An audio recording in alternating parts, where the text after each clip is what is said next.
जय श्री कृष्ण। आपके लिए कृष्ण द्वारा कही गई महाभारत से जुड़े कुछ प्रेरणादायक सुविचार लेकर आया हूँ।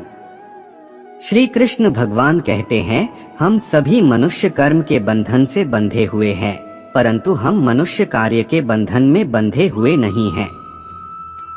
इस बात को हम सभी मनुष्य समझ नहीं पाते क्योंकि हम कर्म और कार्य के बीच भेद समझाने में गलती कर बैठते हैं।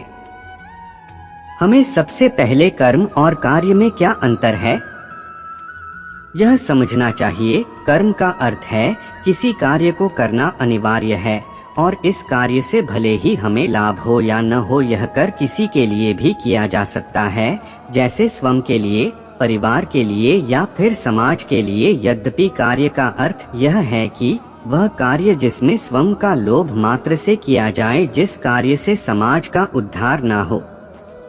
हर व्यक्ति का विश्वास उसकी प्रकृति के अनुसार होता है।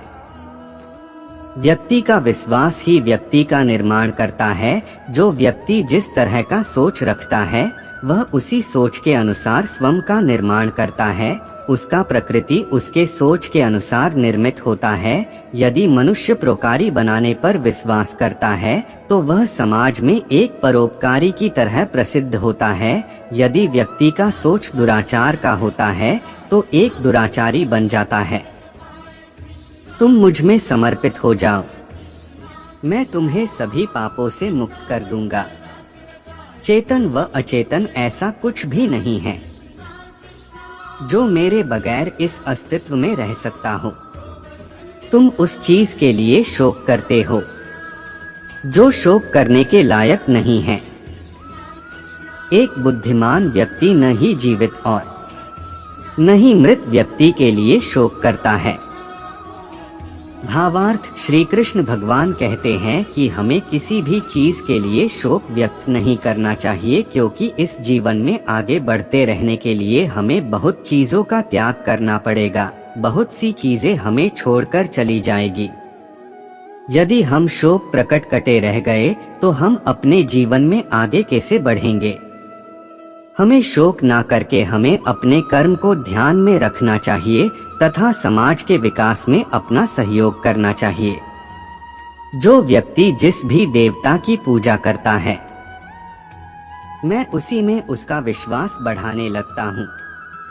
वह जो मेरी सृष्टि की गतिविधियों को जानता है, वह अपना शरीर त्यागने के बाद कभी भी जन्म नहीं लेता है, क्योंकि वह मुझ में समा जाता है। मैं इस धरती की सुगंध हूँ, मैं आग का ताप हूँ और मैं ही सभी प्राणियों का संयम हूँ।